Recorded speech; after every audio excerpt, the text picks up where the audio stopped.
지금의 시장이 1차 세계대전 후와 닮았습니다. 풍요를 맛보고 있던 유럽의 부유층에게 위기가 닥쳐 케인스는 다양한 솔루션을 제공했죠. 전쟁 후 패전국 배상금으로 인한 독일의 인플레이션은 어떻게 극복했을까요? 지난 연준 발표에서 현금이 사상 최대로 풀려있는 미국 시장에 양적 긴축을 통해 인플레이션을 잡을 것이라고 했습니다. 그렇게 되면 테슬라의 주가는 어떻게 될까요? 함께 알아보겠습니다.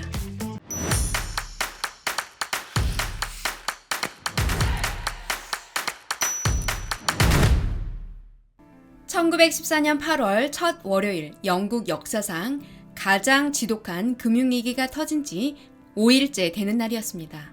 지난 반세기 동안 유럽을 먹여 살린 경제체제가 벼랑간 비참한 최후를 맞이했지만 런던에 모인 외교 정책가와 금융 전문가 중 이 사실을 눈치챈 사람은 없었습니다. 부유층과 상류층 사람들은 남아프리카산 다이아몬드나 상아를 호주산 금으로 세팅한 장신구로 몸을 치장했습니다. 파리의 리츠 호텔에서는 인도산 애프터눈 티를 즐길 수 있었고 프랑스와 이태리, 독일의 지역 특산물에 신대륙의 식자재를 혼합한 최고의 요리들이 유럽 각지의 특급 호텔에 퍼져나갔습니다. 1914년 7월 27일 민족주의에 불타는 유고슬라비아의 한 10대 소년이 사라예보를 방문한 오스트리아, 헝가리 제국의 왕위 계승자인 프란츠 페르디난트 대공을 암살했고 제국이 이에 대한 보복으로 세르비아에 선전포고를 한 것입니다. 런던을 경제라는 우주의 중심으로 만들었던 난공불락의 지급체계가 순식간에 무너졌습니다. 외국 투자자들이 매도가와 상관없이 무조건 주식을 처분할 작정으로 런던 거래소에 주문을 넣자 더 나락으로 떨어지면서 프랑스와 영국의 금융시장에 더 큰 압박을 가했습니다. 돈이 나가기만 하고 들어오지는 않았습니다. 대영 제국이 재정적 폭격 아래에 놓인 것입니다. 영란은행의 근본이자를 살펴보겠습니다. 영란은행에 금이 많을 때는 재무부에서 금리를 낮춥니다. 은행에 금이 많다는 것은 시장에 현금이 많다는 의미입니다. 따라서 시장은 소액의 이자를 받고 현금을 받기보다 금을 선호하여 금을 사들이도록 유도를 하는 것입니다. 반대의 케이스를 보겠습니다. 영란은행에 금이 없을 때인데요. 재무부에서 금리를 높입니다. 시장은 현금을 선호하게 되고 금은 은행으로 유입되게 됩니다. 이와 같이 영란은행은 금을 통해 경제체제의 안정화를 유지해 나갔던 것이죠. 하지만 1914년 8월 이런 고금리 작전이 제대로 작동하지 않아서 정책 기반자들은 불안감에 휩싸였습니다. 영란은행은 7월 마지막 주에 금리를 3배 이상 인상을 해서 10%라는 천문학적인 이자를 만들었지만 금의 유출은 멈출 기미가 보이지 않았습니다. 런던에 본사를 둔 외국계 은행들은 자국에 금을 보내기 위해서 런던 자산을 매각하기 시작했습니다. 영란은행은 단 사흘 만에 금 보유량의 3분의 1을 잃고 말았습니다. 재무부는 이 금융 패닉과 싸우기 위해서 당시 무명에 가까웠던 31세의 한 학자를 호출했습니다. 바로 케인스였습니다. 은행가들의 계획을 옹호하는 사람들은 영국이 금을 더 많이 축적하면 적국에 비해서 경제력을 강화하고 동맹국들의 더 큰 영향력을 발휘할 수 있다고 주장을 했습니다. 케인스는 금을 위기의 순간에 활용할 생각이 없다면 평상시 비축해봤자 무용지물이라고 했습니다. 케인스는 런던의 진짜 재정 능력은 상대적으로 쓸모가 없고 빛나는 금속의 보유 여부가 아니라 영국의 신뢰도에 대한 국제적인 평판에 달려있다고 여겼습니다. 은행가들은 경악했지만 결국 케인스가 제안한 구제금융안에 동의하여 재무부는 8월 7일 금요일에 은행 휴업이 해제되기 전에 부랴부랴 새 화폐를 발행했습니다. 대중은 숨죽이며 장이 열리기를 기다렸습니다. 아침이 되면 구조든 붕괴든 둘 중 하나가 터질 것으로 보였습니다. 결국 효과가 있었습니다. 영국 국민들은 새로운 지폐를 받아들였습니다. 영란은행은 안정화되기 시작했습니다. 물가는 폭등하지 않았고 긴박한 위기 국면은 넘긴 것이었습니다. 그리고 런던의 금융 파워도 온전하게 유지가 될 수 있었습니다. 영국의 전쟁 자금을 대준 유일한 나라는 미국밖에 없었지만 윌슨 대통령은 전쟁에 관여한 국가에는 자금을 빌려주지 않으려 했습니다. 결국 미국 은행들은 영국인들을 부유한 월가의 개인들과 연결해 주었습니다. 1916년 중반까지 전쟁 비용의 40%는 미국 자금이었습니다. 이 원조 관계의 가장 큰 수혜자는 바로 JP 모건이었습니다. 제1차 세계대전 동안 영국이 미국에서 구매한 상품의 절반 정도를 JP 모건이 수입했고 그 비용의 1%를 수수료로 받아갔습니다. 모건의 이런 열정은 상당 부분 그의 가족이 영국 왕실과 다져온 돈독한 관계 덕분이었습니다. 세계대전의 폭력성이 짙어지면서 윌슨 행정부가 세상을 암흑에서 빛으로 끌어내야 할 책임이 자리를 잡고 있었습니다.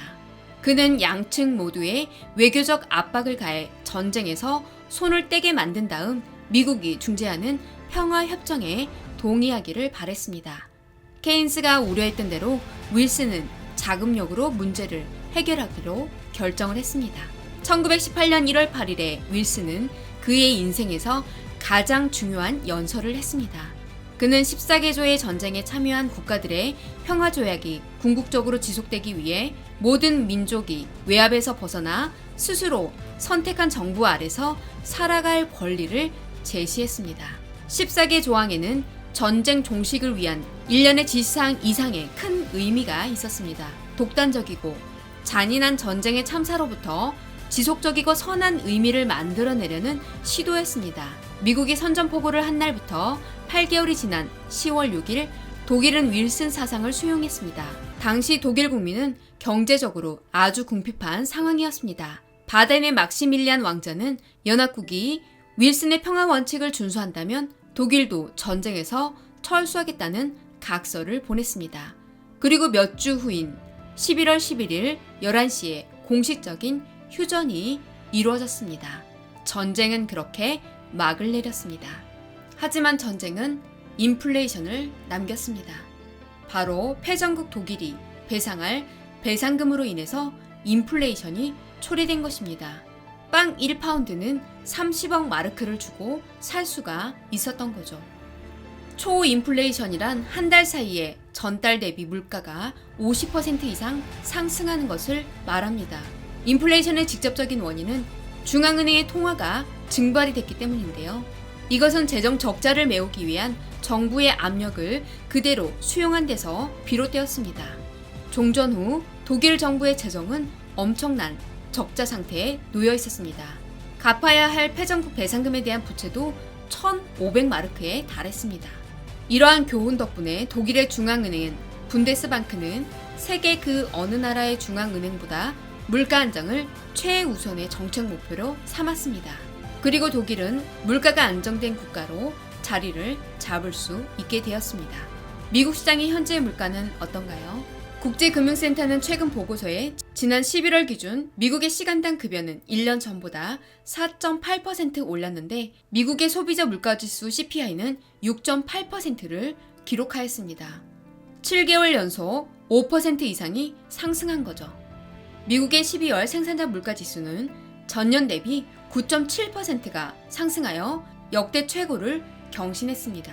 인플레이션이 계속된다면 테슬라의 가격은 어떻게 될까요? 45,000불이었던 테슬라의 차량 가격이 10만 불이 될 수도 있습니다. 전기차 소재 리튬 가격이 1년 새 460%나 폭등을 하는 것처럼 다른 원자재의 가격도 상승하기 때문이죠. 그럼 2022년의 주가의 전망을 살펴보겠습니다. 주요 IB들의 테이퍼링 및 최초 정책금리 인상 전망입니다. 뱅크 오브 아메리카는 2022년에 4회의 금리 인상을 할 것이라고 예상을 했고 2023년에도 4회, 2024년에는 1회의 금리 인상을 할 것이라고 예상했습니다. 골드만삭스는 S&P 500이 2022년에 6% 상승할 것이라고 예상을 했습니다. 2021년에 25%가 상승했는데요. 전년 대비 4분의 1가량 상승할 것이라고 예측을 하고 있습니다. S&P 500 지수 종목인데요. 메타, 애플, 넷플릭스, 구글, 마이크로소프트, 엔비디아, 테슬라 이 전체 9%의 기업이 시가총액의 27%나 차지합니다. 테슬라가 2016년에서 2021년까지 전 세계에 배송한 수치를 그래프로 나타냈는데요. 2021년에는 93만 5천 대를 배송을 했죠. 시킹알파닷컴의 한 분석가는 테슬라가 연간 28%에서 20%가량 성장하여 2025년에는 테슬라의 주가가 2,500달러가 될 것이라고 예상을 하고 있습니다. 테슬라의 제조 원가가 2017년 대비 2021년에 50%가량 절감을 하였습니다. 시간이 갈수록 테슬라의 수익률은 더 높아진다는 의미가 되겠죠. 지금까지 1차 세계대전 후 인플레이션 극복 사례와 2022년 주가 전망을 살펴보았습니다. 골드만삭스의 CIO인 모사바르는 미국 주식시장은 2022년에 변동성이 높고 연중 어느 시점에든 주가가 하락할 가능성이 있다고 말했는데요. 경기 침체의 위험성은 낮다고 했습니다. 독일 도이체방크 등 투자업계는 2022년 테슬라의 판매 규모를 130만 대에서 150만 대 규모로 예상을 하고 있습니다. 판매량의 증가로 양적 긴축과 관계없이 전년 대비 50%의 주가가 상승해주길 기대해봅니다. 오늘 이야기는 여기까지입니다. 다음에 또 유익한 영상으로 찾아뵐게요. 감사합니다.